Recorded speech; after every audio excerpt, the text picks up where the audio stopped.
My name is Ralk Messer, and I died the day they shipped me to Savlar penitens. The transport ship came down through clouds that burned your eyes even behind reinforced viewports. Sulfuric yellow mixed with chemical orange.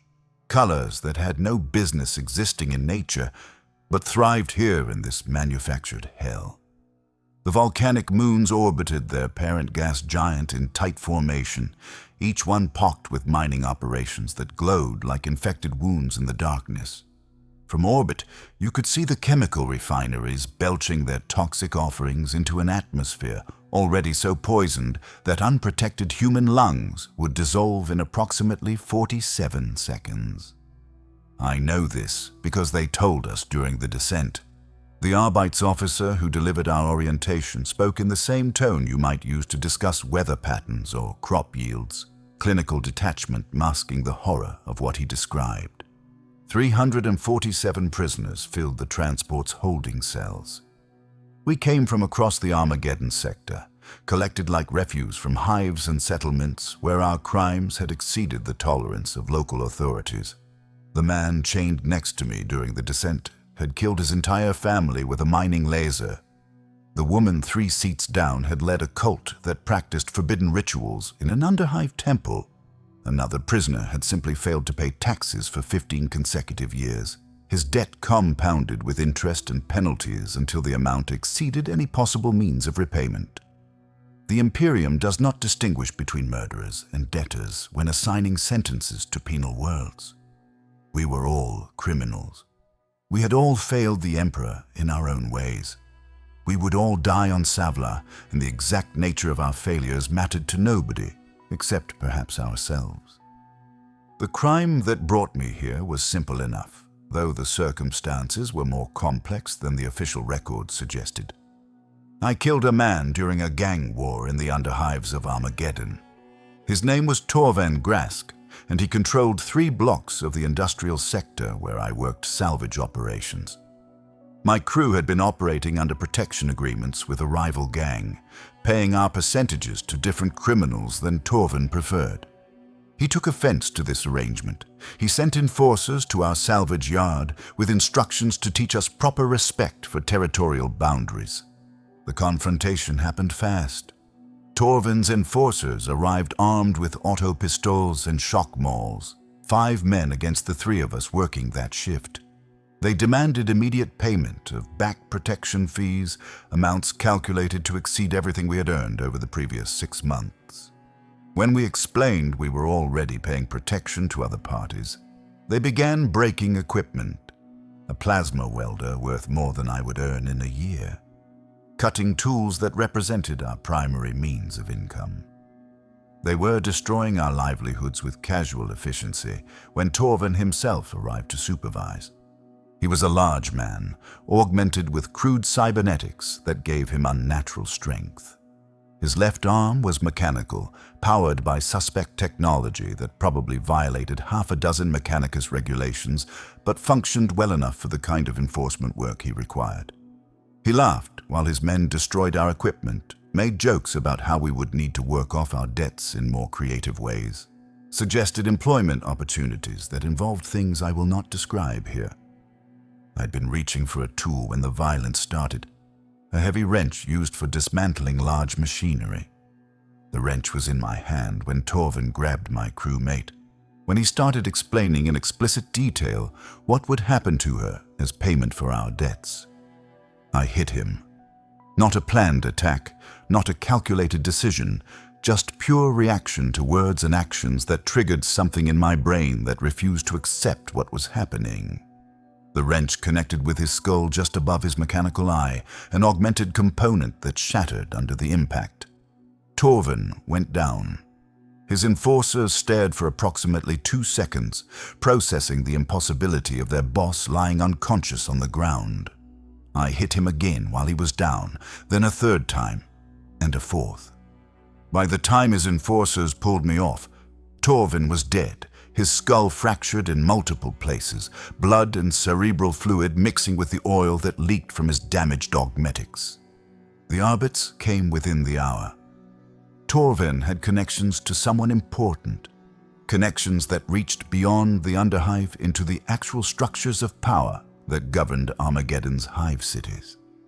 His death required official response, proper legal proceedings, sentences that would demonstrate the consequences of killing connected individuals, even in self-defense during an illegal shakedown.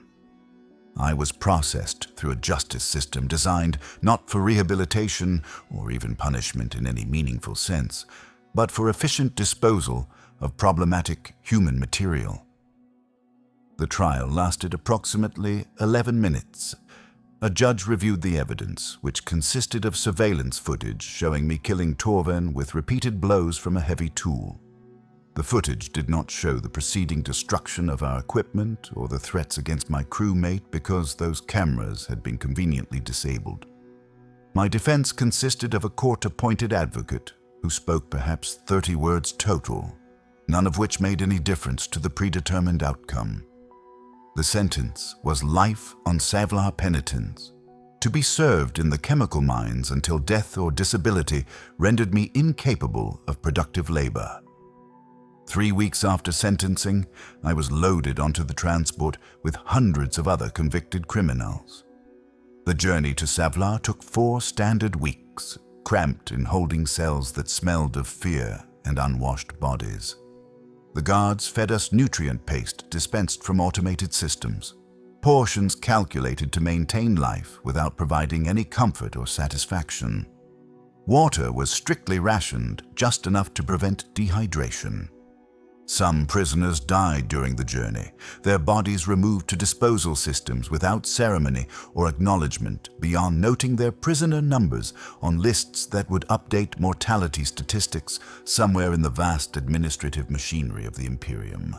The landing was rough, the pilot making no effort to cushion our descent into the primary mining settlement, designated as Compound 17. Through the narrow viewports, I watched the surface resolve into details that confirmed every horror story I'd heard about this place. Volcanic activity kept the moons geologically unstable, great cracks in the surface venting gases that would strip flesh from bone. The mining operations clustered around these vents, massive drilling rigs extracting the chemical compounds that made Savlar valuable enough for the Imperium to maintain it as a productive asset despite the costs.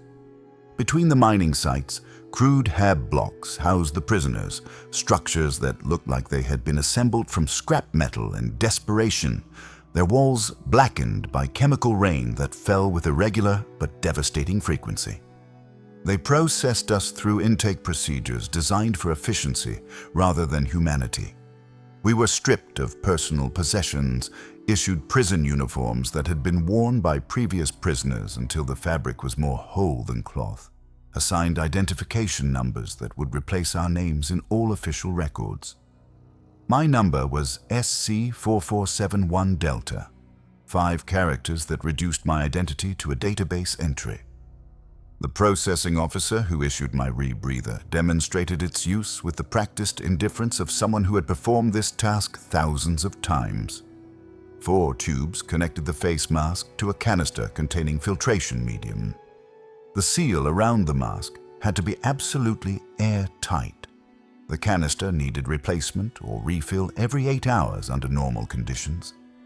Failure to maintain the equipment meant death, usually within minutes of exposure to Savlar's atmosphere. The 4-tube rebreather they issued during processing was awkward and heavy, the filter mask pressing against my face with enough force to leave marks that would become permanent after a few weeks. The canister mounted on my back contained enough filtration medium to keep me alive for approximately 8 hours before it needed replacement or maintenance. This calculation assumed optimal conditions and careful breathing. In the mines, where the air turned so toxic it could be seen moving in viscous currents, the rebreather's effective duration dropped to maybe 4 hours. After that, you were breathing poison through filters designed to catch only the most immediately lethal contaminants. The weight of the rebreather was something I never fully adjusted to, even after months on Savlar. The canister pulled at my shoulders, creating a constant ache that became background noise to existence. The tubes restricted head movement, making it difficult to look up or turn quickly without risking damage to the connections.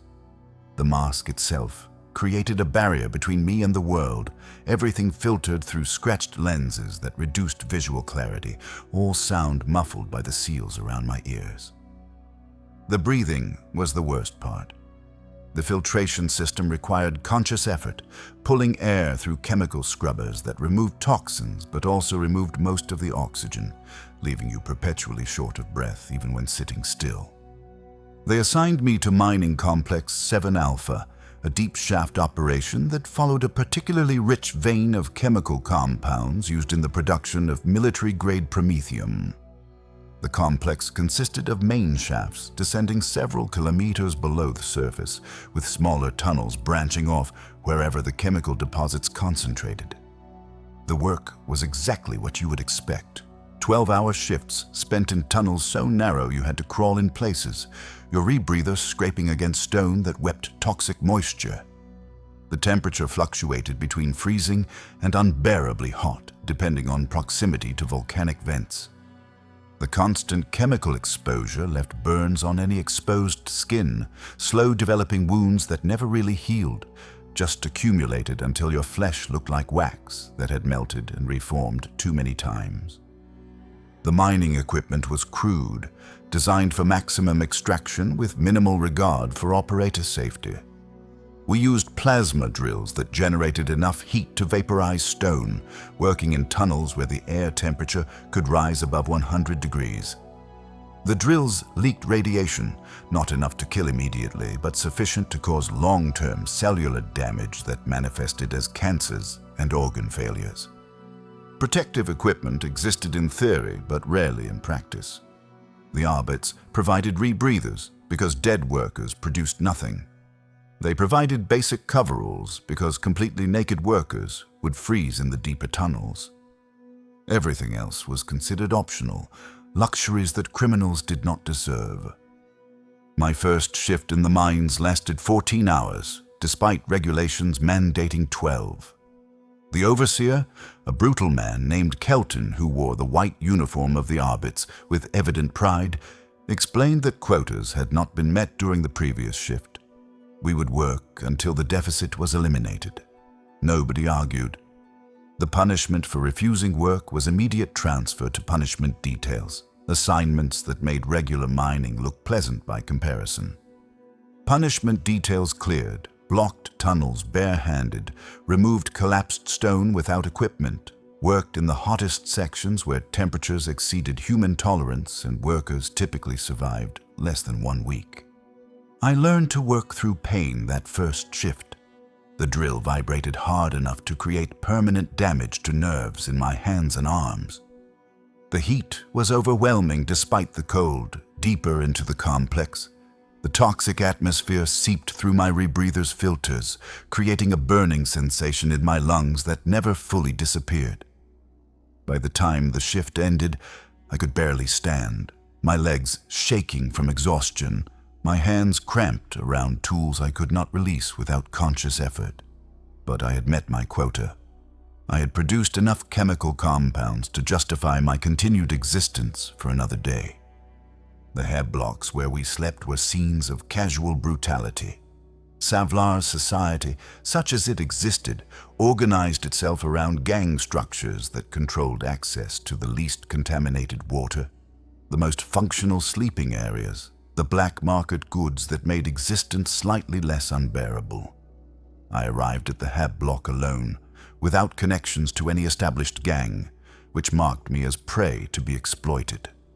3 men approached me that first night, making it clear I would need to pay protection fees if I wanted to avoid problems.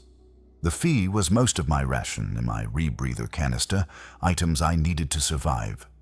I refused, not from courage, but from simple calculation that paying would not actually provide protection, just establish me as someone who could be exploited indefinitely. The fight was brief and brutal.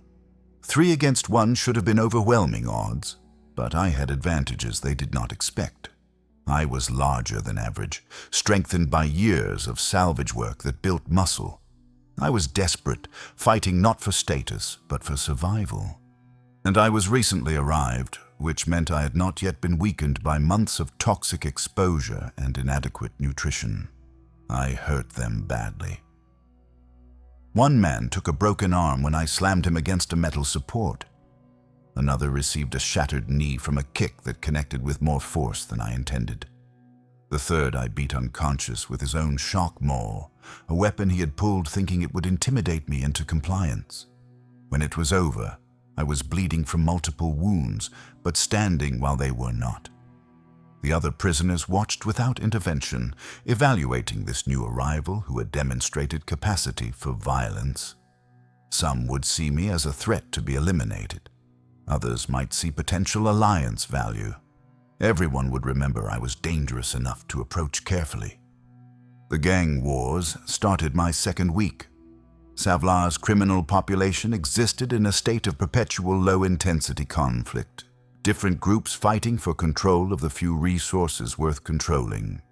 The wars erupted into active violence with unpredictable frequency, triggered by insults or territorial disputes, or simply the accumulated pressure of men living in conditions that ground away humanity until only animals remained.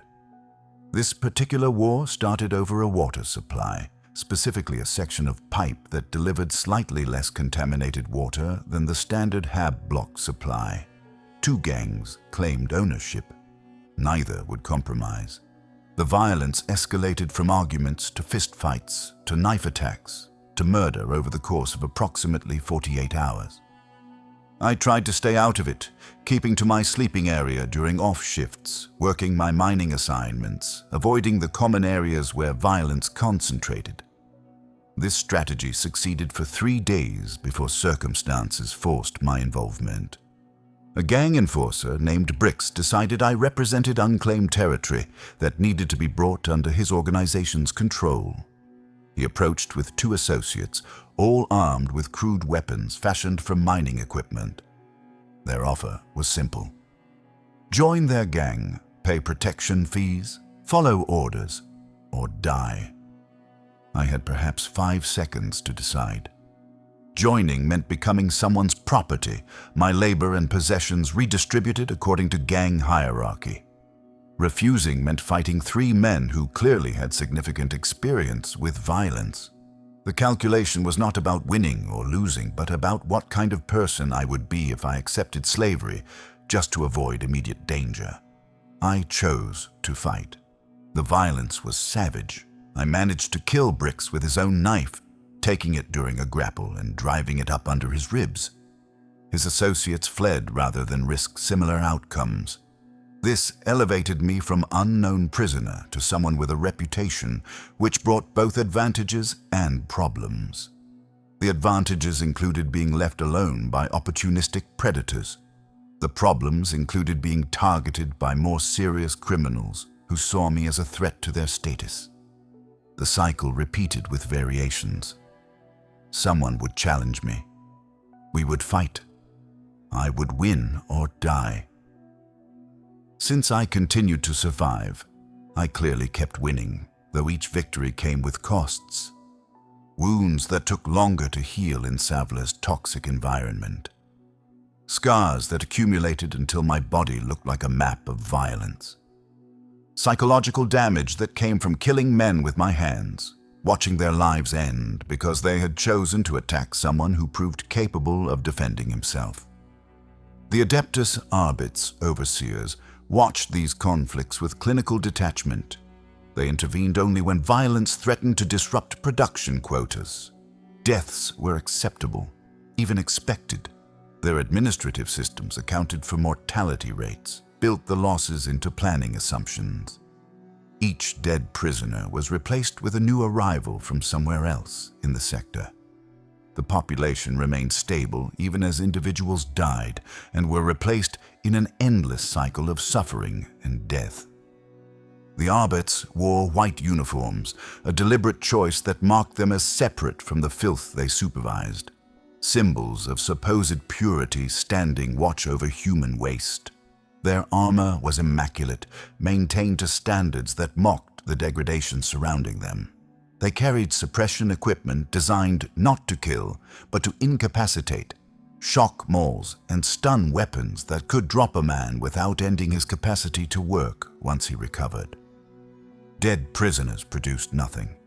Injured prisoners could still be forced into the mines once they regained consciousness. Judge Callistar commanded the Arbit's contingent on Savlar. He was a tall man whose face showed the kind of cold calculation that came from decades of managing criminal populations. He toured the mining complexes weekly, inspecting production numbers, reviewing incident reports, making decisions about punishment details and quota adjustments. His presence generated fear, even among the most violent prisoners. Everyone knew stories about Judge Callistar's punishments, elaborate tortures disguised as justice, sentences that extended suffering beyond any reasonable measure. The uprising happened 3 months into my sentence.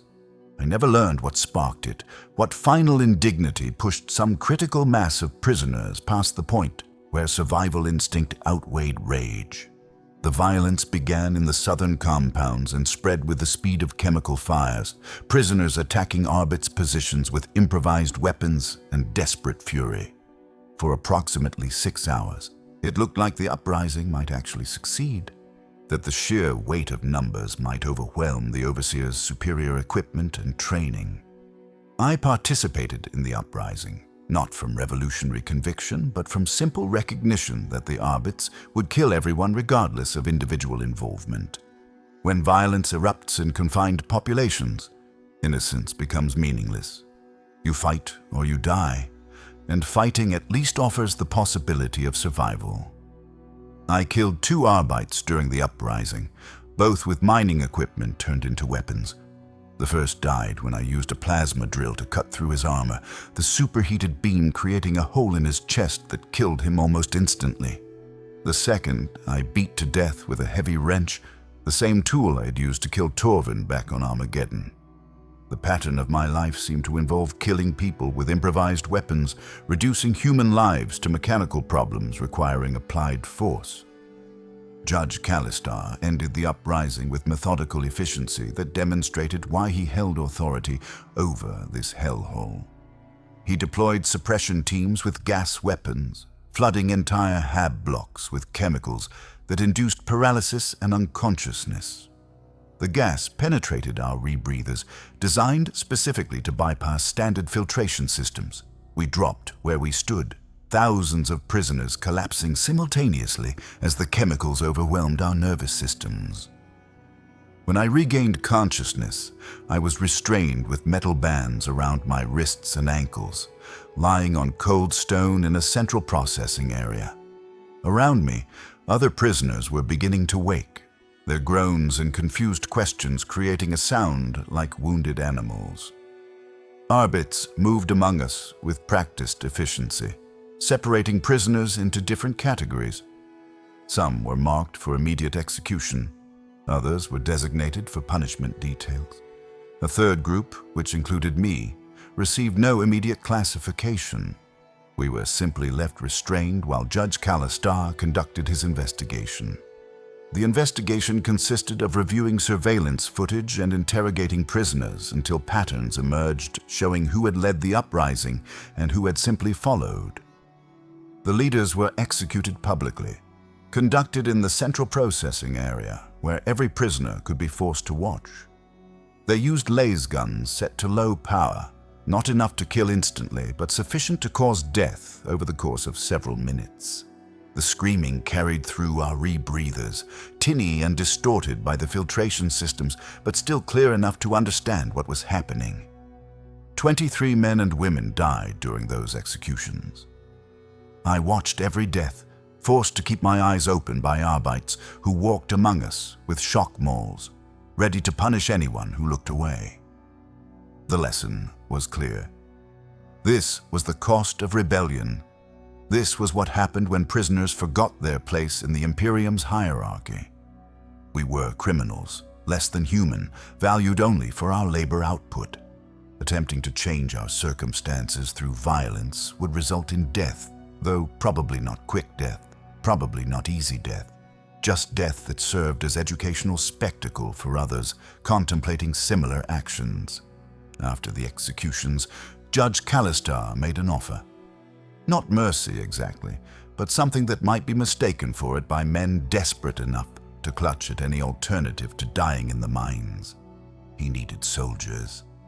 The Third War for Armageddon was consuming Imperial Guard regiments at a rate that exceeded even the Imperium's vast capacity for raising new forces.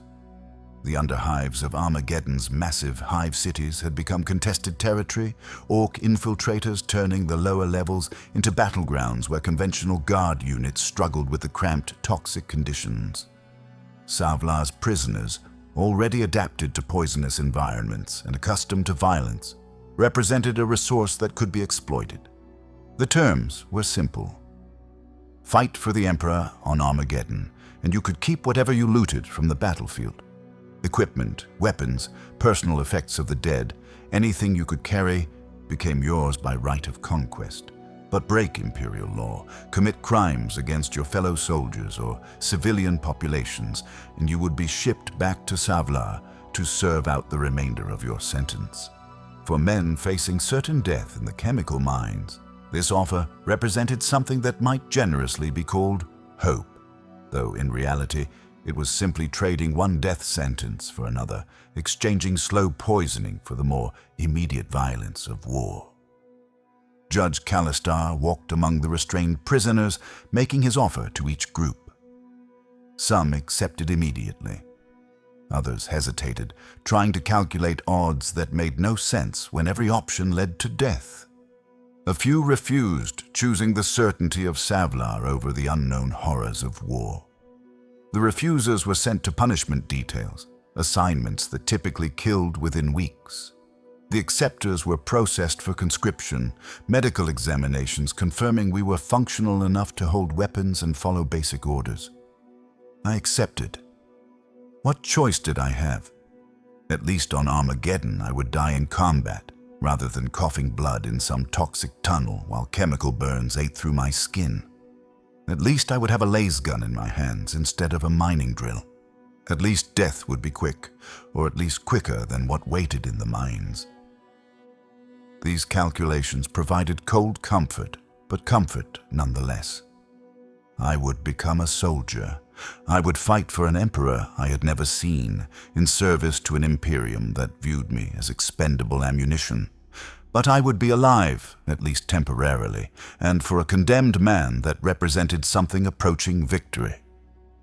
They processed us through conscription with the same clinical efficiency that characterized all Imperial military operations. Medical examinations confirmed basic functionality. We could walk, see, hear, hold objects, follow spoken instructions. This apparently qualified us for military service. No psychological evaluations assessed our fitness for combat. No training period prepared us for the realities of warfare. We were criminals being issued weapons, pointed at enemies, and ordered to kill until we died, or the war ended. Assignment to the 71st Savlar Chem-Dogs came with no ceremony or recognition. We were simply informed of our regiment designation, issued identification tags that replaced our prisoner numbers with military service numbers, and loaded onto transports for the journey to Armageddon. The regiment was newly formed, assembled entirely from Savlar prisoners who had accepted Judge Callistar's offer. 3,000 men who had been enemies or at least dangerous strangers on Savlar would now have to function as a military unit. The other conscripts represented a comprehensive catalogue of Imperial society's failures. Murderers, thieves, heretics, anarchists, deserters from other guard units, debtors whose financial crimes exceeded forgiveness, men who had simply been in wrong places at wrong times and caught the attention of authorities looking to fill prison quotas. We shared only our status as disposable, human ammunition to be expended against the Orc threat until either we died or the war ended. Given that Armageddon had been fighting wars against Orcs for longer than most of us had been alive, the second option seemed unlikely. The journey to Armageddon took 6 standard weeks, cramped into cargo holds that had been hastily converted to troop carriers. The conditions were toxic in ways that had nothing to do with atmospheric contamination. Hundreds of men packed into spaces designed for equipment storage, sleeping in shifts, breathing recycled air that tasted of sweat and fear and the chemical residue that clung to everything from Savlar. Fights broke out with depressing regularity. Men killed over insults, gambling debts, perceived disrespect, or simply because violence was the only outlet for the pressure of existence in such conditions. The ship's crew treated us with undisguised contempt. We were cargo. Problematic cargo that sometimes killed itself, but cargo nonetheless. They delivered food through automated systems, nutrient paste dispensed from wall-mounted units that we accessed by pressing our identification tags against readers. Water was similarly rationed, controlled by systems that tracked every liter consumed. Medical care was non-existent unless injuries threatened to spread disease that might affect the crew. The dead were processed through disposal airlocks, their bodies ejected into the void after their identification tags were recovered for administrative purposes. Our commissars was a woman named Havrik, a graduate of the Schola Progenium whose face showed the kind of disgusted determination that came from being assigned to oversee criminals when you had trained to lead proper soldiers.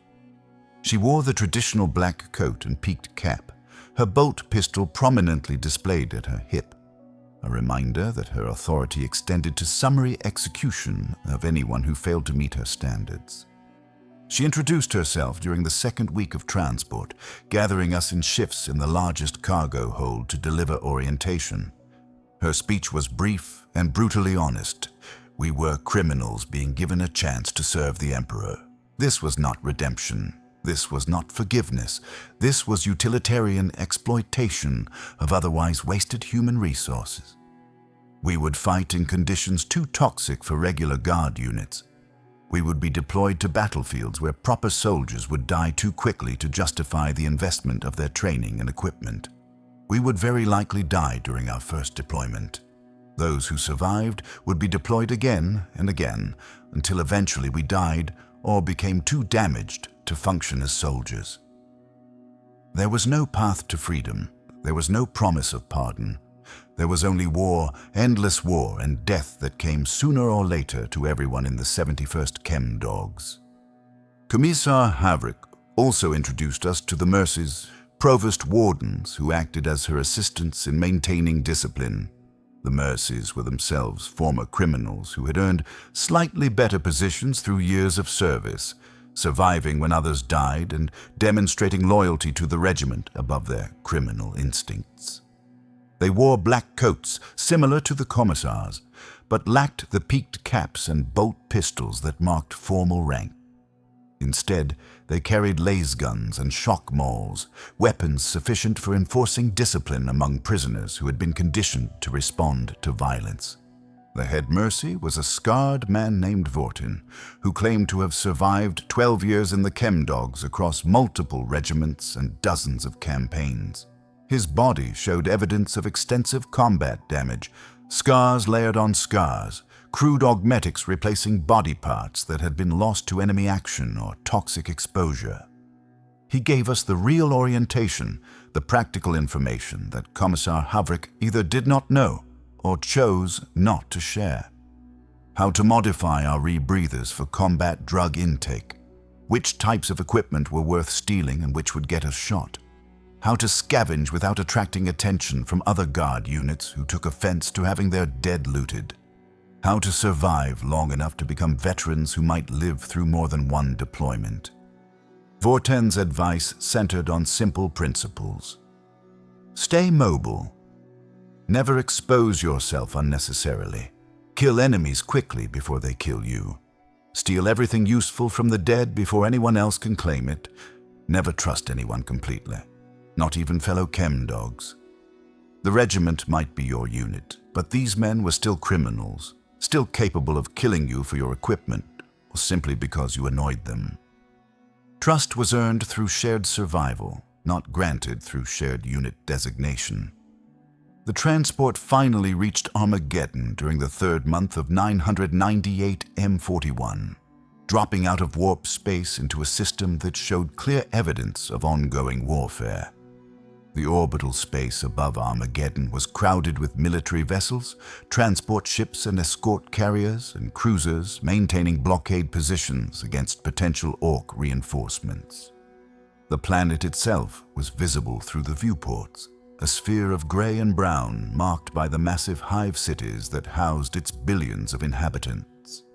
From orbit, the hive cities looked like metal mountains rising from barren ash wastes, their upper spires reaching into the atmosphere while their foundations extended kilometers below the surface.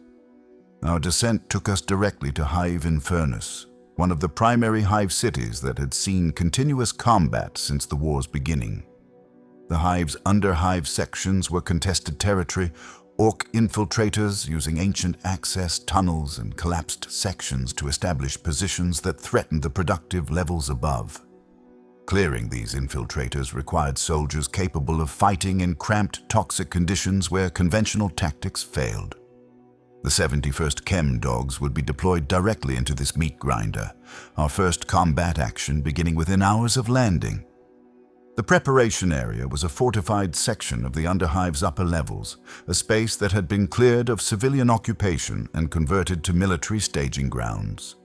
Here we received our combat equipment, such as it was. The standard Astra Militarum practice involved issuing soldiers with matching equipment from established patterns, ensuring compatibility and ease of maintenance. The Chem-Dogs received whatever was available, which meant every weapon in our regiment looked different from every other. My laser gun appeared to have been assembled from parts of at least 3 separate rifles.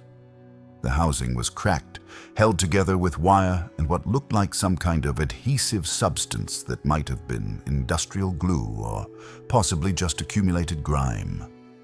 The power pack connection was loose enough that I had to hold it in place manually to prevent disconnection during firing. The sights were misaligned, requiring visual compensation to hit targets beyond close range. The weapon functioned after a fashion, producing lass bolts when I pulled the trigger, but accuracy beyond 20 meters was questionable at best. The other equipment was similarly problematic. My flak armor came from a destroyed Cadian regiment, sized for someone significantly shorter than my frame, leaving gaps at my wrists and ankles where flesh remained exposed. My helmet fit poorly, the strap damaged in ways that suggested its previous owner had died violently. My combat webbing appeared to be a patchwork of components from multiple different patterns, none quite compatible with the others, held together through creative use of straps and wire and determination. But the most important equipment was my rebreather. The standard Savlar 4-tube canister had been adequate for mining operations but would be insufficient for combat conditions in Armageddon's underhives. Following Vorten's instructions, I modified the system to include a nitrochem inhaler, a device that connected to one of the intake tubes and allowed controlled delivery of combat stimulants directly into my filtered air supply. The chemicals hit your bloodstream immediately through lung absorption, bypassing the digestive system for direct effect on the brain and nervous system. The combat stims were not optional for Chem-Dogs. The chemicals provided multiple benefits that transformed terrified criminals into functional soldiers. Pain suppression let you fight through wounds that would incapacitate unmedicated soldiers. Aggression enhancement channeled fear into violence directed at enemies rather than paralysis or flight. Tremor reduction provided artificial steadiness for weapons handling. Fatigue suppression allowed extended combat operations beyond normal human endurance. The combined effect turned prisoners who had never received formal military training into soldiers who could fight effectively in conditions that challenged even veteran guard units. The downside was addiction. After a few doses, your body required the stims to function normally. The neural pathways adapted to the constant chemical presence, reconfiguring themselves in ways that made unmedicated existence difficult or impossible. Withdrawal symptoms included tremors, nausea, anxiety severe enough to render you combat ineffective, paranoid delusions, and in extreme cases, psychotic breaks that resulted in soldiers attacking their own squads or attempting suicide. But in the underhives, withdrawal was a distant problem compared to the immediate reality of combat against orcs. The choice was simple: use the stims and function effectively, or refuse them and probably die during your first engagement. I loaded my nitrochem inhaler with stimulants provided by the regiment's medical supplies. The dosage guidance suggested taking small regular doses rather than large single hits, maintaining a steady chemical baseline rather than cycling between extremes. This advice proved difficult to follow in practice. Combat situations generated stress that triggered instinctive responses to increased dosage, to seek more chemical support when the fighting intensified. Most Chem-Dogs developed habits of constant intake, inhaling stims almost continuously during deployment, their systems saturated with chemicals that kept them functioning but also accelerated their physical and mental deterioration. Our first deployment came within 24 hours of landing. No acclimatization period, no training for the specific conditions we would face, no time to form proper squad cohesion or learn the names of men we would fight beside. Just orders to move into the underhive sections designated as War Zone Infernus and engage any orc forces we encountered. The name was darkly appropriate. Hive Infernus's lower levels were a vision of hell rendered in corroded metal and toxic waste. Temperatures kept barely livable by ancient cooling systems that functioned only intermittently. The air so contaminated that our rebreathers struggled to filter it to breathable levels. The descent into the underhive was accomplished through massive cargo lifts designed to transport industrial equipment between levels. We packed into these lifts, hundreds of soldiers cramped together while the ancient machinery lowered us into darkness, illuminated only by flickering lumen strips that had probably been installed centuries earlier. The temperature rose as we descended, the heat radiating from machinery and human bodies creating conditions that made sweat run freely despite the danger of dehydration. The air grew thicker, more viscous, as industrial pollutants concentrated in the lower levels where ventilation systems struggled to maintain breathable atmosphere. The underhive itself was a place beyond description, though I will try.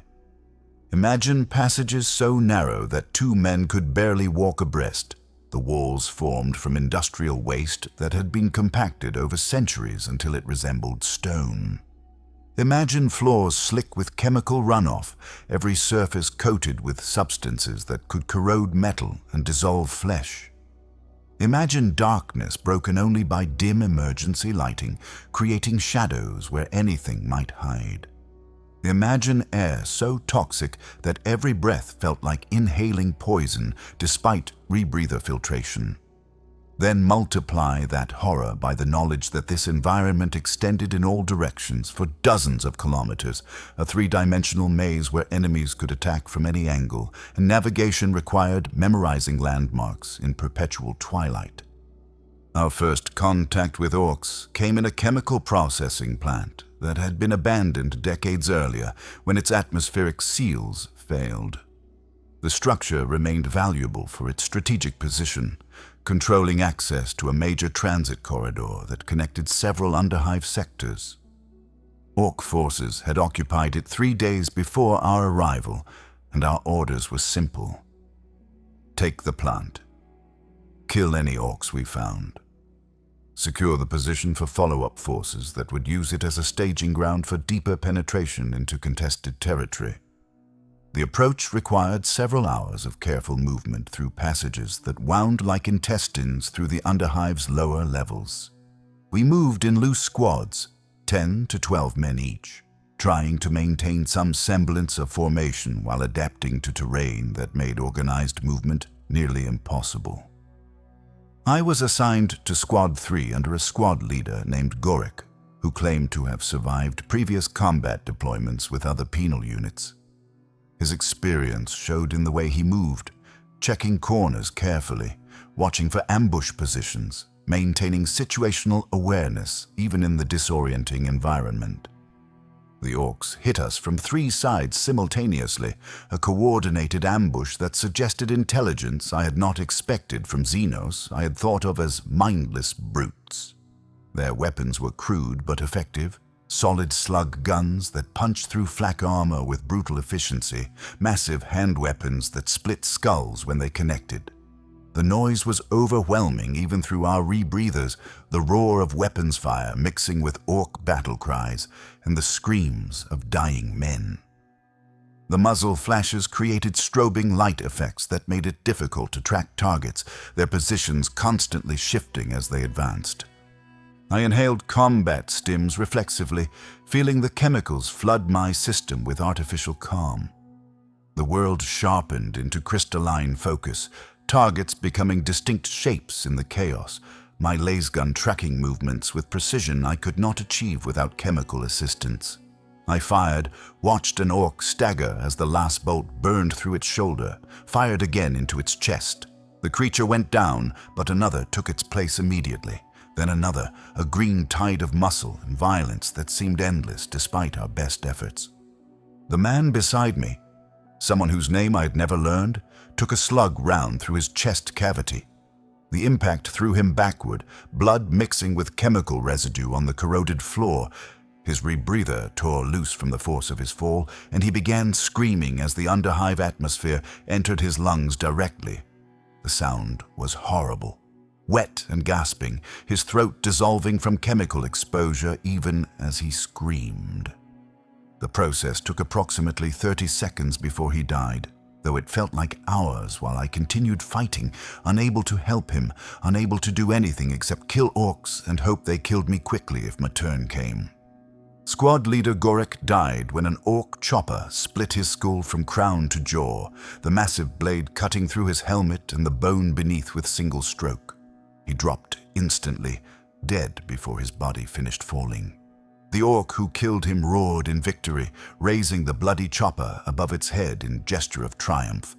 I killed it with 3 last bolts to the face, my weapon finally finding its rhythm despite the loose connection and misaligned sights. The satisfaction of revenge lasted perhaps 2 seconds before more orcs appeared, and I had to shift targets to threats that were actively trying to kill me. The fighting in the chemical plant lasted for 3 hours, though time became difficult to track during combat. The stimulants affected perception, making seconds feel like minutes and minutes compress into instants depending on context and threat level. We cleared the plant room by room, corridor by corridor, killing orcs who refused to retreat even when obviously defeated. Some orcs fought until they died from accumulated wounds. Others kept attacking even after sustaining damage that should have been immediately fatal, their alien physiology allowing them to function through injuries that would kill humans instantly.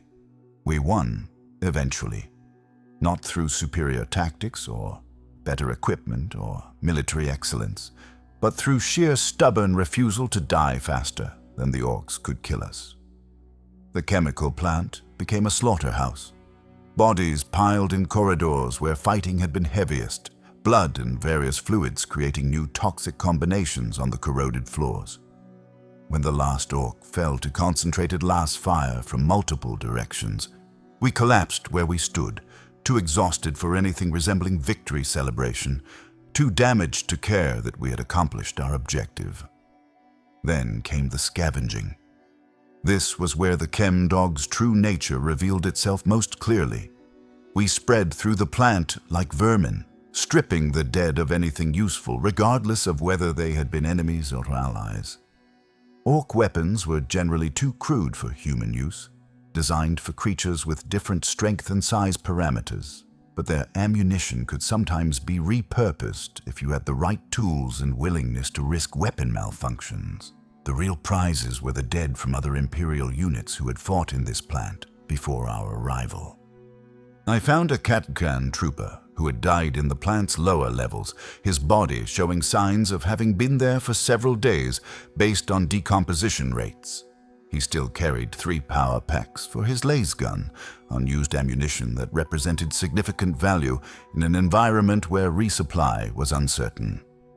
I took them, checking they were compatible with my weapon's pattern before securing them in my webbing. He also had a combat knife, a proper military blade rather than the improvised shiv I'd been carrying, and a half-full canteen containing water that smelled relatively clean compared to the chemical soup available from underhive sources. Another body, this one a necromundan from one of the other regiments operating in this sector, had better boots than mine. His feet were approximately my size based on visual comparison. The boots were still on his feet, requiring me to remove them, trying not to look at his face while I worked, avoiding eye contact with dead eyes that stared at nothing. I took the boots, leaving my damaged ones beside his corpse, accepting the moral weight of looting the dead while recognizing the practical necessity of having functional equipment. This was the horrible reality of the Chem-Dogs that nobody outside our regiment understood or perhaps chose not to acknowledge. We received no supply, no logistical support beyond initial equipment issue, no regular replacement of ammunition expended or equipment damaged during combat. We had to steal, scavenge, trade with criminals, and sometimes kill our fellow Imperial soldiers just to maintain the basic equipment necessary to fight tomorrow. The commissars knew. The mercies knew. Everyone in command positions understood that Chem-Dog regiments operated outside normal supply chains, that we survived by looting the dead and stealing from other units when opportunities presented themselves. They accepted this because the alternatives were worse. A Chem-Dog regiment without ammunition would riot or desert, creating problems that exceeded the value we provided as expendable soldiers. Acknowledging our need to scavenge while officially prohibiting theft created useful ambiguity, allowing commanders to maintain deniable plausibility about where we acquired equipment while accepting the practical reality that we would steal whatever we needed. The system worked after a fashion, though it created constant friction with other guard units who resented having their dead looted and their supplies stolen by criminals given military uniforms. The pattern established in that first engagement repeated with variations over the following months. Deploy to some nightmare section of the underhive. Fight orcs in conditions that made conventional tactics impossible. Survive if you could. Scavenge what you needed from the dead. Return to temporary billets for a few hours of rest before the next deployment. The casualties were constant, a steady attrition that reduced our regiment from initial strength of 3,000 to barely 1,500 within the first standard month. The replacements came from other destroyed Chem-Dog units, criminals who had already survived one meat grinder and were being fed into another without pause for recovery or retraining. I learned to function in this routine of violence and survival. Wake up in temporary billets that smelled of chemical residue and unwashed bodies. Check my rebreather filters, replacing them if necessary with parts scavenged from the dead. Load whatever ammunition I had managed to acquire, mixing power packs from different patterns and hoping they would function despite incompatibility. Inhale combat stims until the chemicals reached baseline levels in my system. March into another toxic hellhole following orders issued by officers who viewed us as ammunition to be expended. Kill orcs until they killed me, or we received orders to withdraw. Return to billets. Repeat the process. The combat itself became almost mechanical, a series of practiced actions performed without conscious thought after enough repetitions. See movement in the darkness. Identify target as orc based on size and shape. Aim at center mass because headshots required accuracy our weapons could not provide. Fire until target drops. Move to next target. Reload when power pack depletes. Continue process until enemies die or you die, or orders change. The stims helped enormously, suppressing the natural human responses that interfered with efficient killing. Fear became something that happened to other people. Exhaustion was just a word describing a state you could no longer access through the chemical assistance flowing through your bloodstream. But the stims had costs that accumulated over time. Between engagements, when the chemicals wore off, the withdrawal was worse each time. My hands shook so badly I could not hold eating utensils without spilling. Sleep became impossible without additional drugs to force unconsciousness, and even drugged sleep was plagued by nightmares that featured variations on recent combat. Appetite disappeared completely, my body requiring stimulants just to process food, creating cycles where I would eat, become nauseous, vomit, and repeat until I gave up and survived on minimal nutrition supplemented by chemical energy. I was not alone in experiencing these effects. Everyone in the regiment showed similar symptoms, varying only in severity based on individual tolerance and usage patterns. Some men managed relatively controlled intake, using stims only during actual combat and trying to maintain periods of sobriety between deployments. Others inhaled constantly, keeping themselves in permanent chemical highs that provided artificial functionality but accelerated their physical deterioration. The heavy users could be identified by their appearance, gaunt faces with sunken eyes, tremors even while medicated, difficulty maintaining coherent conversation. The Commissar and Mercies allowed this self-destruction because the alternative was worse from a military perspective. A Chem-Dog in withdrawal was likely to panic at critical moments, to freeze when action was required, to shoot at wrong targets, including his own squad members. A Chem-Dog high on combat stimulants was a functional weapon that could be pointed at enemies with reasonable certainty of violent results. The choice was obvious to anyone evaluating purely from efficiency standards. Let the criminals poison themselves if it made them more effective killers. Their long-term survival was never part of planning assumptions anyway. 6 months into our Armageddon deployment, the 71st received new orders. Redeployment to Goru, a death world in the same subsector where Orc forces had established strong positions in the planet's chlorine swamps. The campaign there required troops capable of operating in extremely toxic conditions. Soldiers already adapted to hostile environments who could fight in places where even sealed armor would corrode within days. The Chem-Dogs were perfect for this miserable assignment. We were already poisoned, already dying slowly from accumulated chemical exposure, already equipped with rebreathers and atmospheric filtration systems that made us functional in environments that would kill unprotected humans within minutes.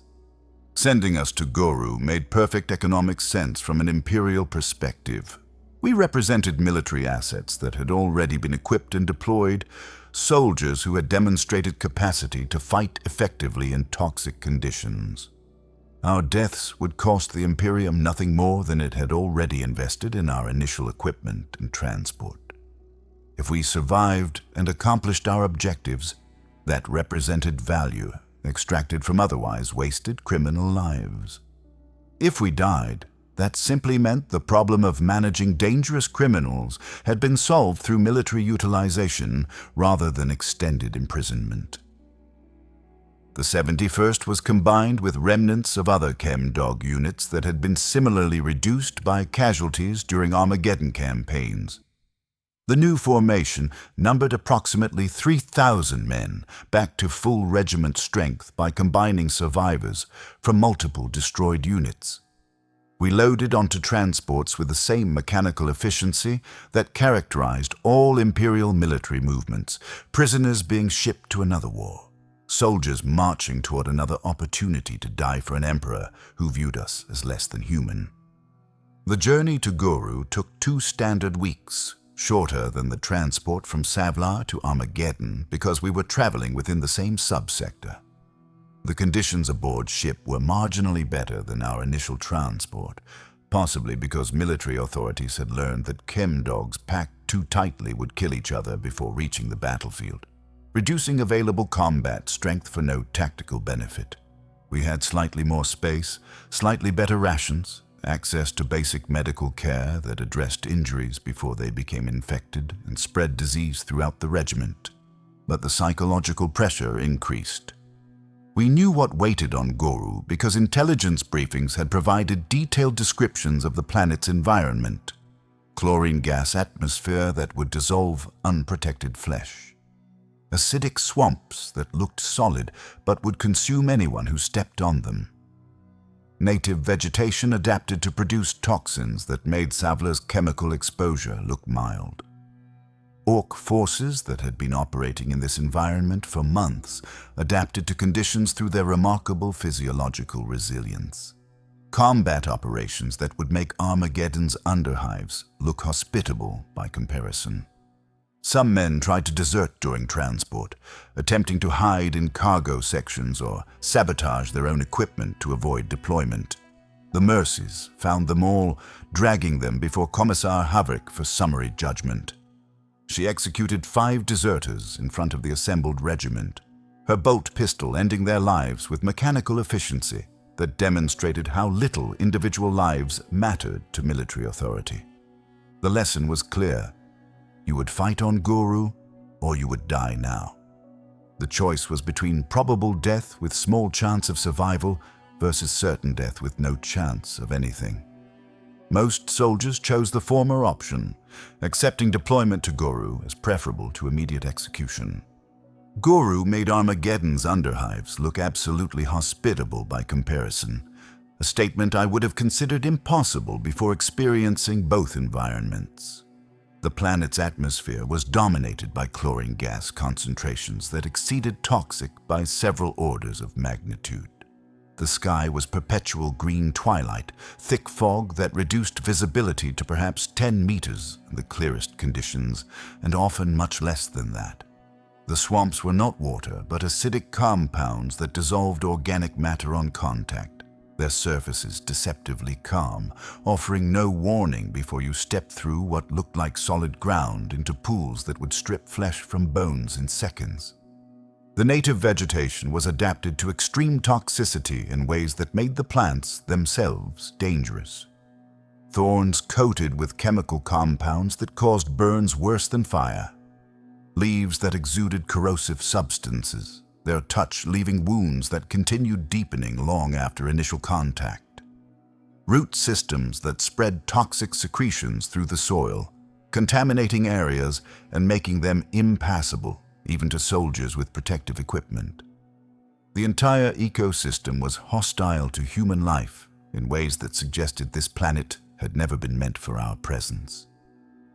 Our rebreathers struggled with Goru's atmosphere from the moment we landed.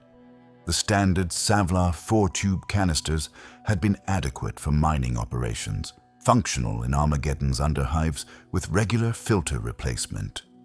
On Goru, they required constant attention, filters clogging with chlorine particulates within 3 hours, seals corroding from atmospheric contact despite being designed for toxic environments. The technical specifications said our equipment should function for 8 hours between maintenance. The reality was 3 hours maximum, often less depending on activity level and atmospheric conditions in specific areas. Men began dying before we even saw combat, their equipment failing in ways that killed them as efficiently as any enemy weapon. A rebreather's seal cracked, chlorine gas seeping into the mask, death following within 2 minutes as the gas dissolved lung tissue. A canister filter clogged completely, the soldier suffocating because he could not draw enough air through the saturated filtration medium. An intake tube corroded through, breaking at a connection point, the sudden atmospheric exposure killing before anyone could provide assistance.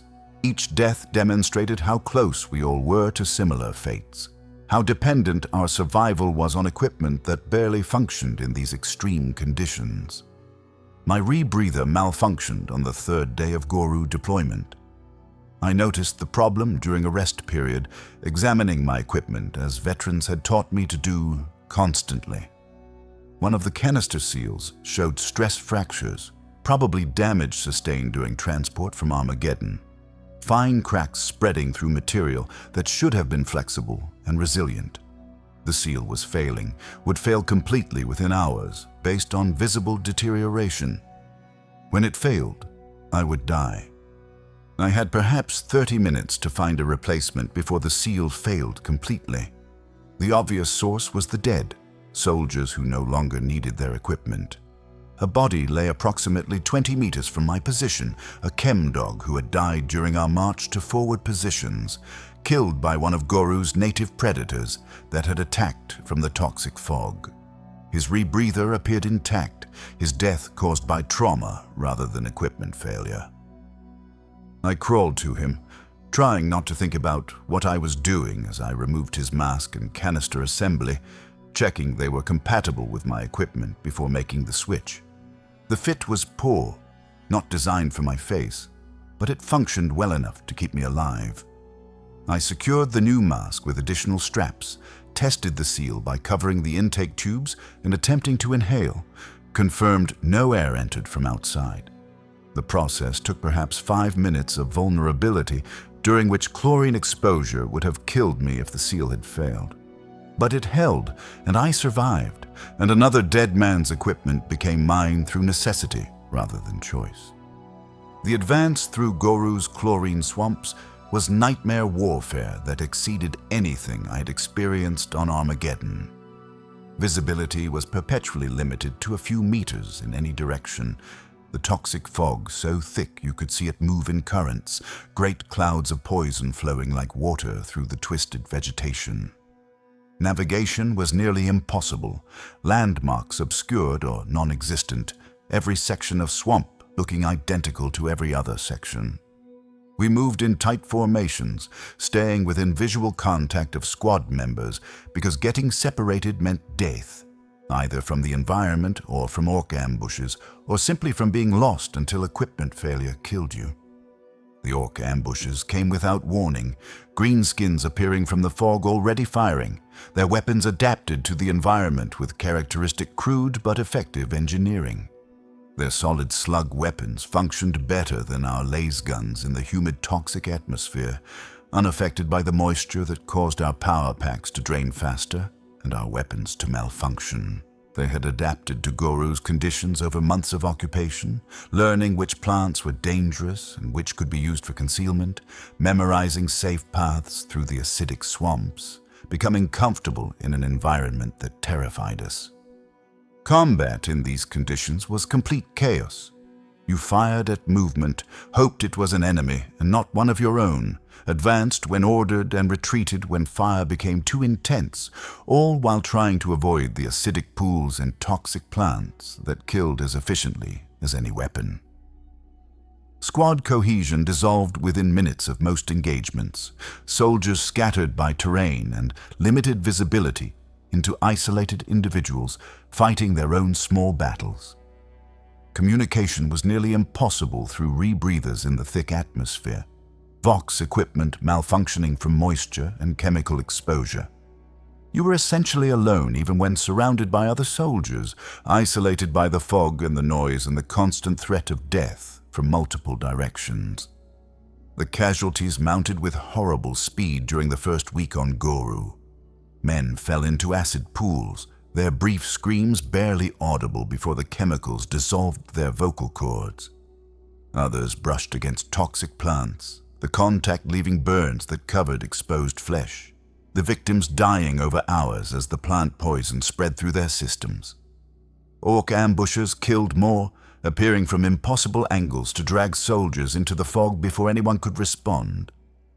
Equipment failures claimed others, their rebreathers failing at critical moments, chlorine exposure killing them while their squads watched helplessly. Our supply situation became critical almost immediately upon deployment. The regiment had been provisioned for what planners called standard campaign operations, but Goru's conditions consumed equipment and ammunition at rates that exceeded all reasonable assumptions. Rebreather filters clogged twice as fast as on Armageddon, requiring replacement every 3 hours instead of every 6 or 8. Laser guns corroded despite careful maintenance, their internal components damaged by the humid acidic atmosphere. Power packs drained faster in the thick atmosphere, reducing shots per pack from perhaps 100 to maybe 60 or 70. Body armor degraded. the material eaten away by chemical exposure until it provided minimal protection. The standard Imperial solution would have been regular resupply drops or convoy operations bringing fresh equipment from orbital bases or secure forward positions. The Chem-Dogs received nothing beyond initial issue. No resupply convoys appeared. No equipment drops fell from the sky. The regiment was expected to function indefinitely on what we had brought with us, supplementing through whatever we could scavenge from the dead. This was impossible on a practical level, but military planning apparently assumed Chem-Dogs would be dead before equipment shortages became critical problems. The calculation had merit from a certain perspective. Why waste resources resupplying soldiers who probably would not survive long enough to use them? We adapted the only way we knew how, through scavenging that became more aggressive and desperate as our situation deteriorated. Squads spent as much time searching dead orcs for usable materials as actually fighting the living one.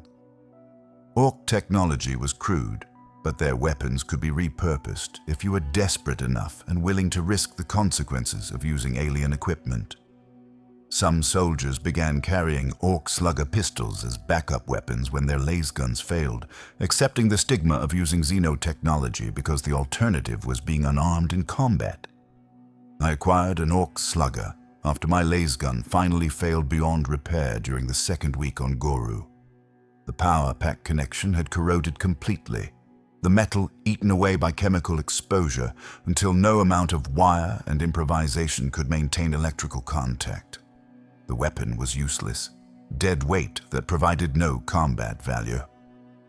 I threw it into an acid pool and took a slugger from a dead orc, a massive pistol designed for creatures twice my size, but still functional for humans if you could manage the weight and recoil.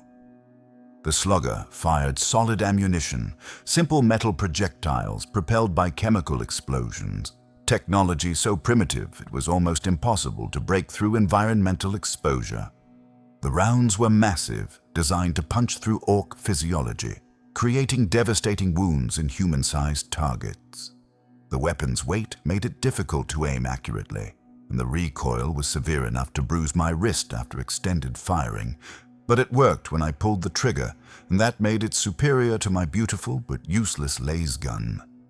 I also acquired an orc chopper, a massive blade more properly called a cleaver, its edge crude but effective for close combat when ammunition ran out. The chopper was almost too heavy for me to swing effectively, but desperation provided strength I did not know I possessed. The blade became my primary weapon during close engagements, its weight and sharp edge sufficient to inflict fatal damage on orcs if I could get close enough to swing it. The combat stims ran low during the third week, then ran out entirely by week 4. This development was perhaps worse than equipment failures or casualty rates or even the constant toxic exposure.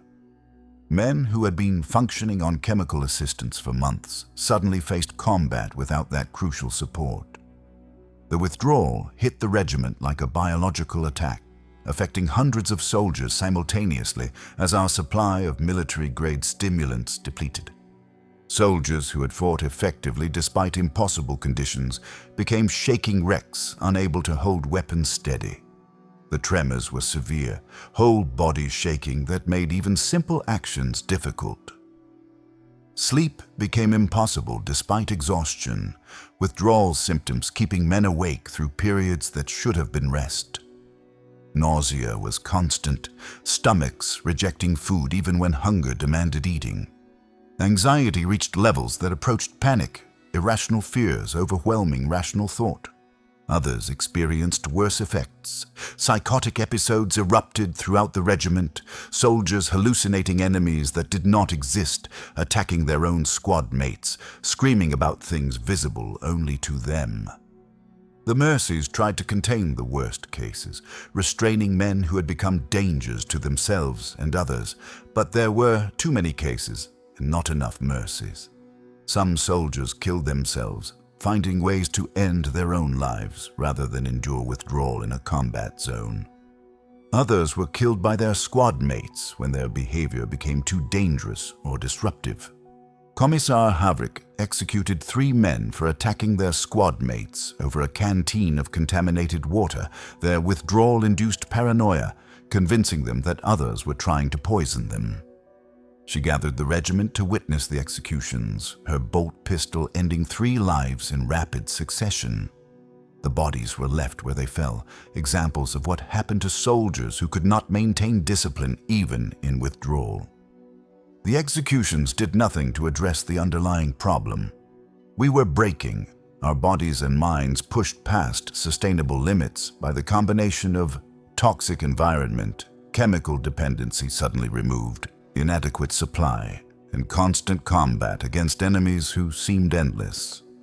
Some men tried to create improvised combat stimulants from local materials, desperate attempts to replace the military-grade chemicals that had depleted. Goru's toxic vegetation included plants that produced compounds with psychoactive properties, substances that could be extracted through crude processing and inhaled for effects that superficially resembled proper stims. The methods were dangerous, the dosages uncontrolled, the results wildly unpredictable. Some men achieved something approaching the desired effect, artificial aggression and pain suppression that let them fight. Others experienced hallucinations that rendered them completely useless. A few died from overdoses or toxic reactions, their bodies unable to process compounds that had not been designed for human consumption.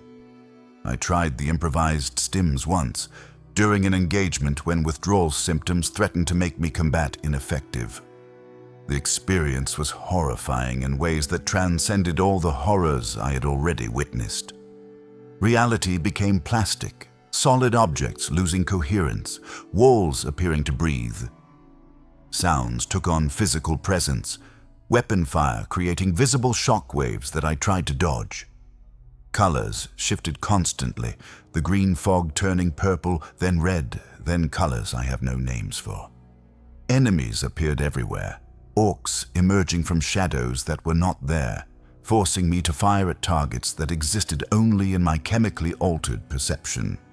I wasted approximately 30 rounds of precious ammunition shooting at hallucinations, my slugger firing at enemies that were not real, while actual orcs attacked from directions I could not perceive through the chemical haze overwhelming my senses.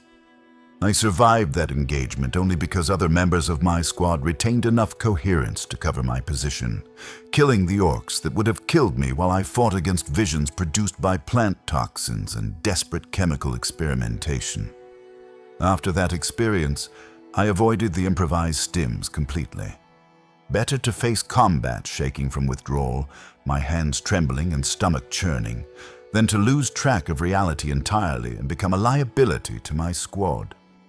Some of my squad mates made different choices, continuing to use the plant-derived chemicals despite obvious dangers. A man named Drugan used improvised stims before every engagement, his eyes taking on a glazed quality that suggested he was seeing something other than what existed in front of him. He functioned after a fashion, killing orcs when they appeared, but his behavior was erratic, unpredictable in ways that made him dangerous to be near. Drugan survived for 2 more weeks before walking directly into an acid pool during a firefight. Whether he failed to see the danger through his chemical haze, or whether he simply stopped caring about survival, I never learned. He just stepped into the pool and dissolved, his body consumed so quickly there was nothing left to recover. His death was one among hundreds during our time on Goru, barely notable except that I had known his name and watched him descend into the particular hell of improvised drug addiction layered on top of combat trauma. The campaign on Goru reached its climax during the 6th week when the 71st Chem-Dogs was ordered to assault an orc supply depot identified through aerial reconnaissance. The location was a bombed-out industrial complex, some kind of chemical processing facility from before the orc infestation, its structures now repurposed by the Greenskins for storing ammunition, equipment, and supplies. Taking the depot would disrupt orc operations throughout this sector of Goru, potentially forcing them to withdraw, or at least reducing their combat effectiveness. Losing the 71st in the attempt would cost the Imperium nothing it cared about losing. The calculation was simple, brutal, and characteristic of how Chem-Dog regiments were employed throughout the Imperium. We attacked at what passed for dawn on Goru, though dawn was barely distinguishable from the toxic twilight that served as daytime. The complex was defended by more orcs than intelligence had suggested. Always a problem with alien species whose organizational structures did not match Imperial assumptions. Heavy weapons positions covered the approaches, their fields of fire overlapping in ways that suggested sophisticated defensive planning. Minefields surrounded the complex perimeter, laid with surprising care for creatures we thought of as crude and simple. The assault turned into a slaughter within the first hour. Men died to mines that detonated when stepped on, explosive devices that tore bodies apart and scattered pieces across acidic mud. Others died to weapons fire from orc heavy stubbers, their positions protected by fortifications that made them difficult to suppress. Structural collapses killed more as damaged buildings finally surrendered to accumulated damage and entropy, their walls falling on soldiers who had been using them for cover. The survivors pushed forward because retreat meant execution by Commissar Havrik and the Mercies, whose bolt pistols and laser guns ended the lives of anyone who broke and ran. This was characteristic of how the Imperium maintained discipline in penal legions. You fought until you died or accomplished your objective. Attempting to preserve your life by retreating simply meant dying to Imperial weapons rather than enemy fire. The only rational choice was to advance, to close with the enemy, to kill or be killed in direct combat rather than be shot in the back by your own officers. I fought in that final engagement with a kind of detached clarity that owed nothing to combat stims and everything to simple acceptance of probable death. My orc slugger fired until I exhausted my ammunition, approximately 40 rounds expended at targets that were usually orcs, but sometimes might have been hallucinations produced by the plant toxin still affecting my perception. When the slugger emptied, I drew my chopper and continued forward into the complex, joining close combat that had devolved into savage melee as ammunition depleted throughout the regiment. Close combat with orcs is not something anyone survives through skill or training. You survive through luck and the willingness to accept terrible wounds in exchange for killing your opponent. The orc I engaged was massive, perhaps 2 meters tall and built like industrial machinery made flesh, its muscle density sufficient to shrug off impacts that would have killed humans. It swung its own chopper at me with enough force to split me in half if the blow connected.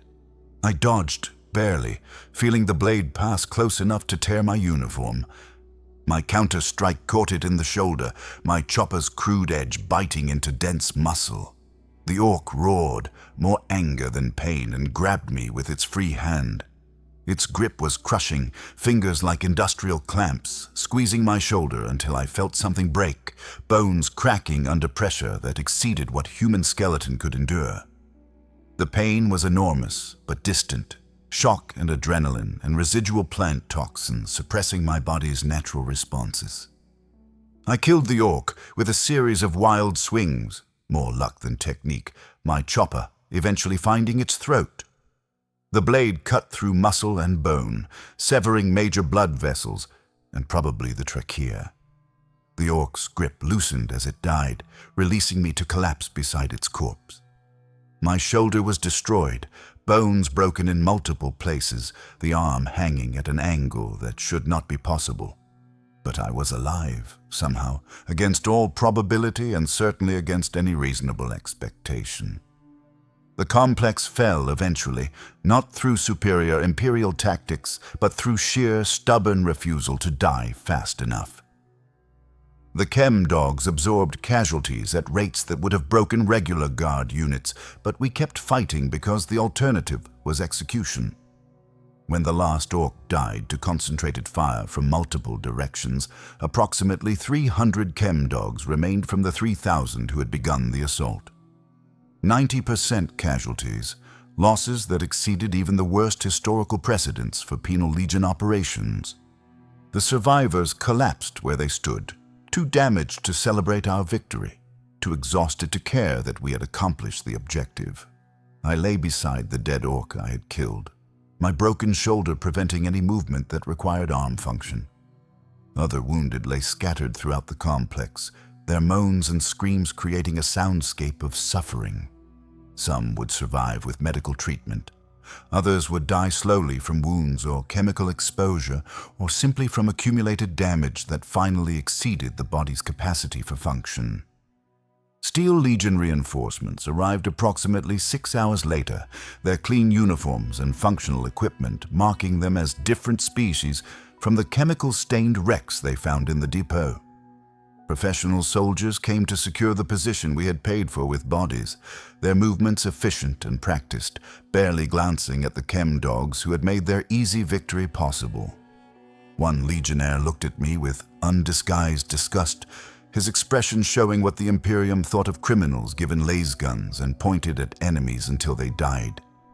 I woke in a field hospital, my shoulder bandaged with materials that looked almost clean, the bones apparently set by medici who possessed actual medical training.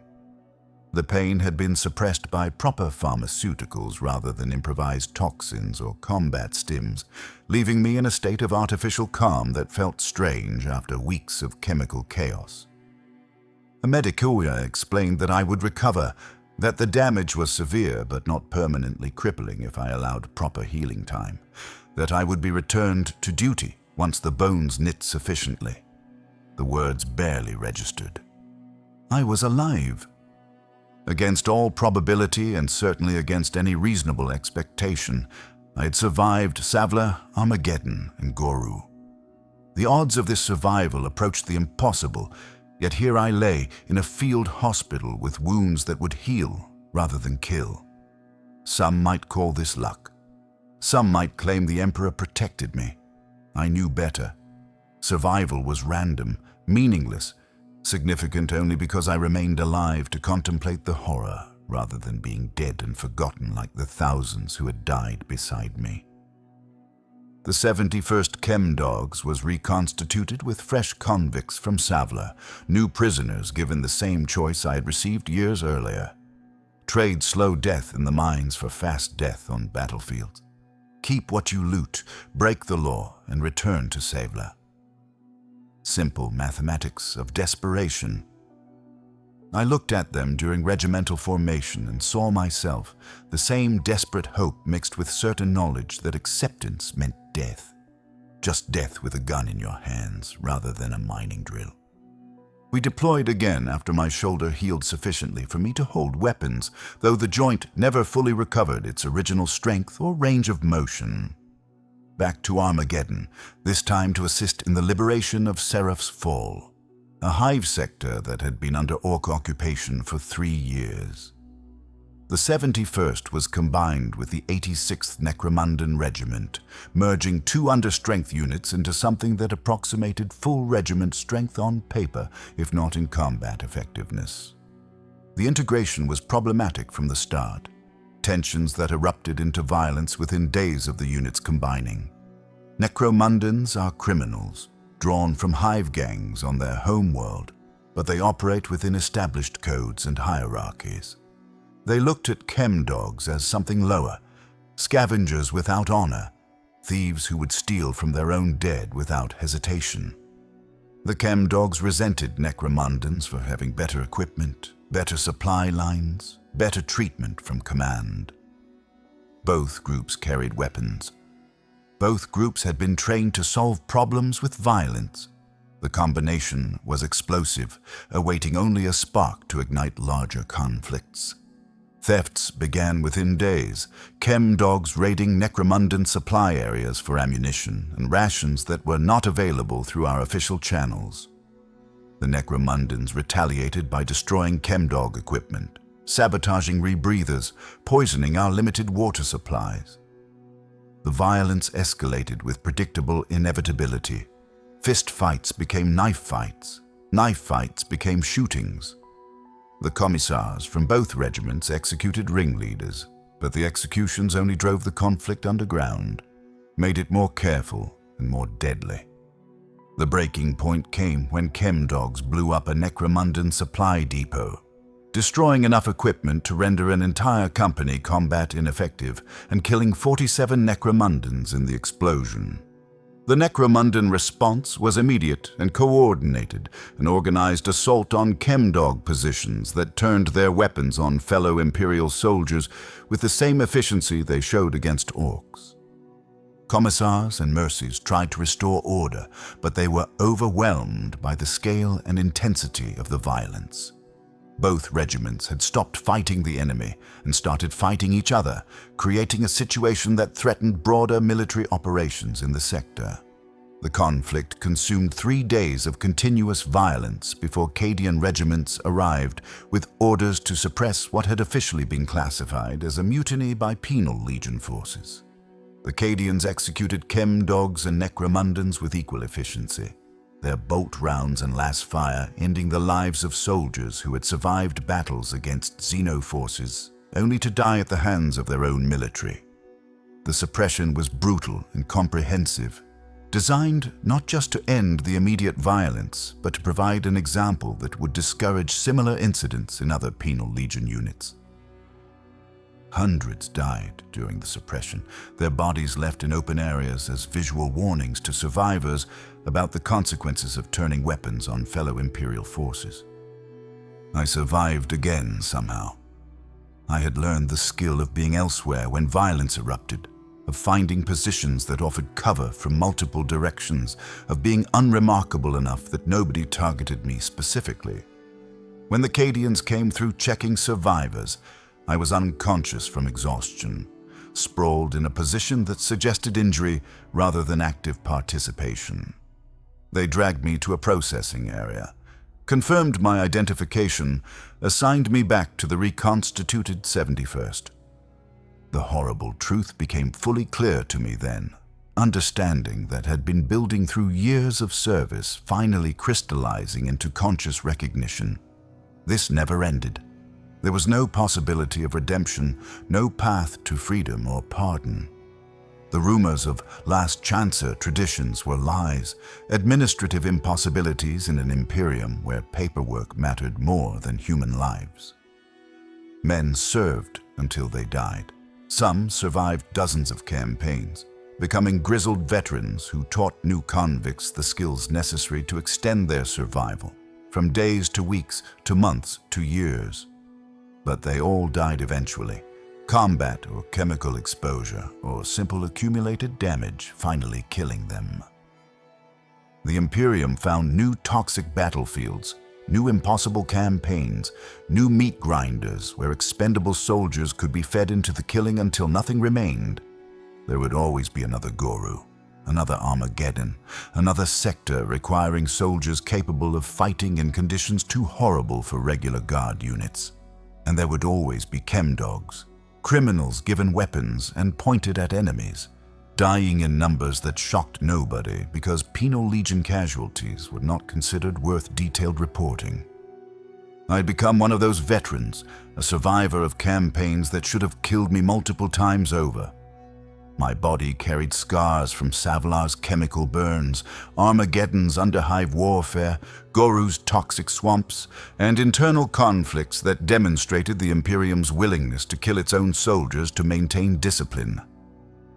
My rebreather was a patchwork of parts scavenged from dozens of different units, its 4 tubes held together with wire and prayer and substances I could not identify, its filters so clogged with accumulated toxins that breathing required conscious effort.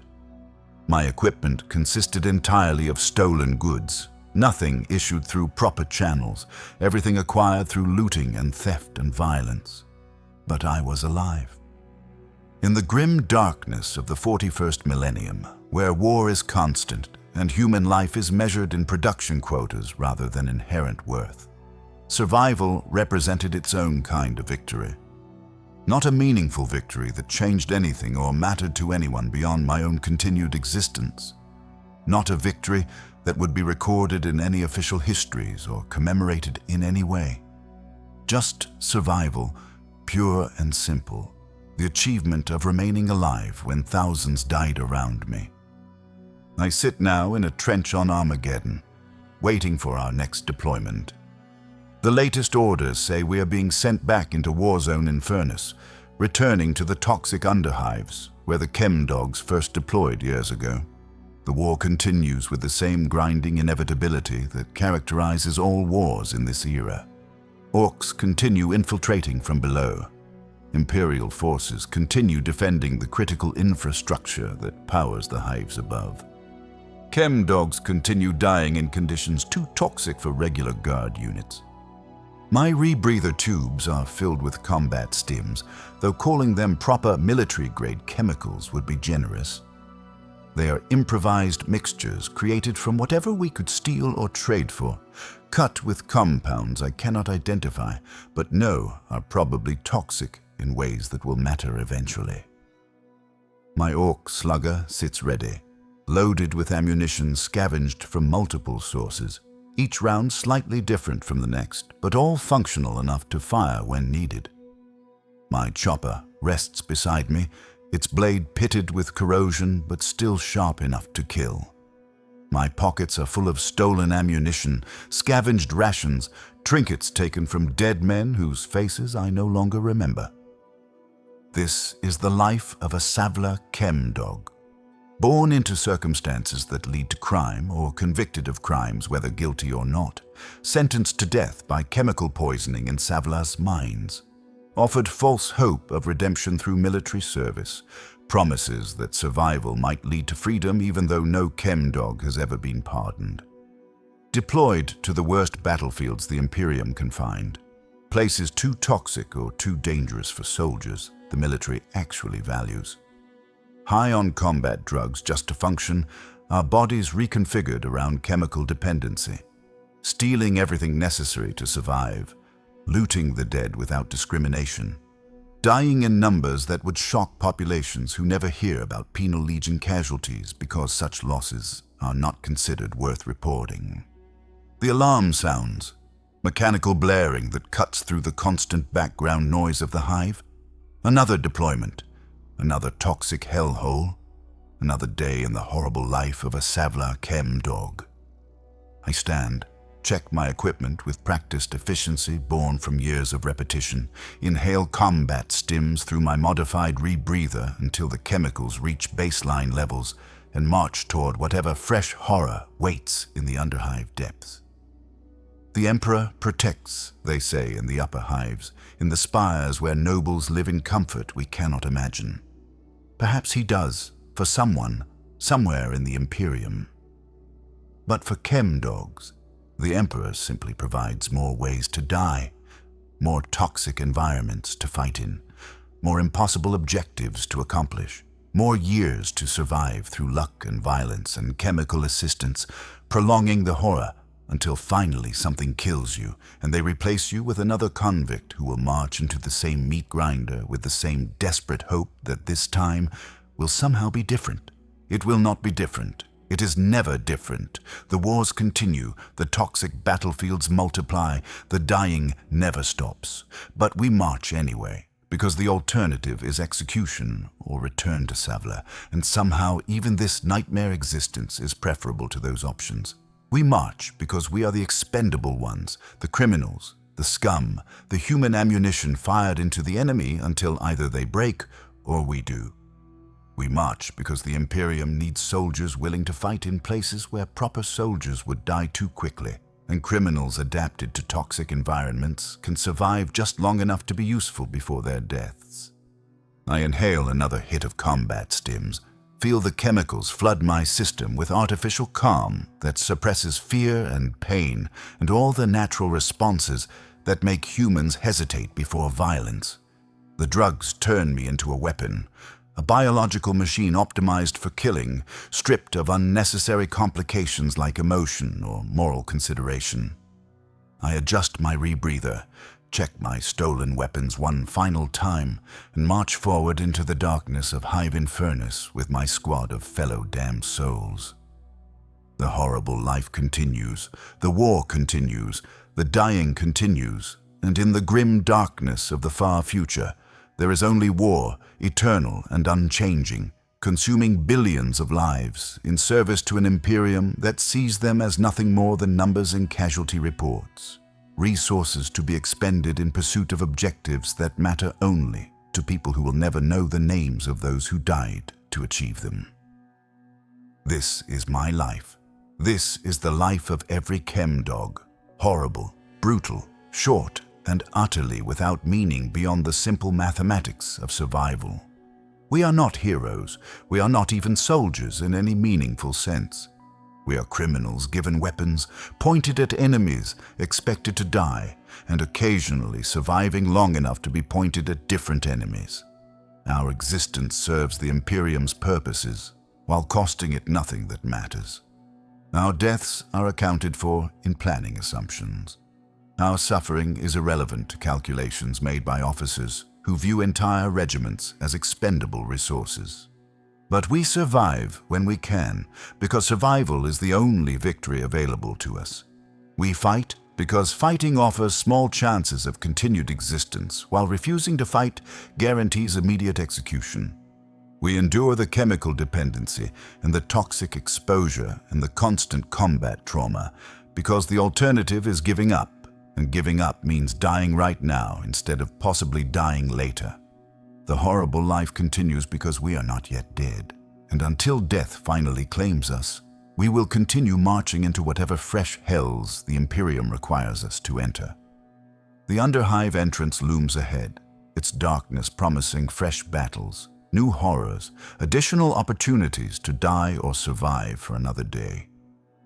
I step through the threshold with my squad, descending into passages that have consumed thousands of lives and will consume thousands more.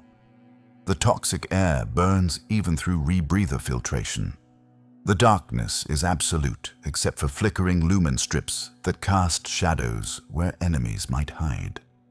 The war waits below, eternal and patient, ready to claim more lives in service to an emperor who sits enthroned on distant terror, perhaps unaware or perhaps uncaring that men die in his name in places so horrible they exceed description.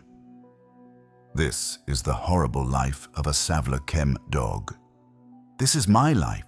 This is the only life I will ever know until something finally kills me and I join the thousands who have died before me. Forgotten casualties in forgotten wars on forgotten worlds. But until that moment comes, I will survive, I will fight, I will endure. Because in the grim darkness of the 41st millennium, survival is the only victory, and even the horrible life is better than death. Or so I tell myself, inhaling combat stims and marching into darkness, pretending that survival has meaning when meaning itself died long ago in Savlar's chemical mines.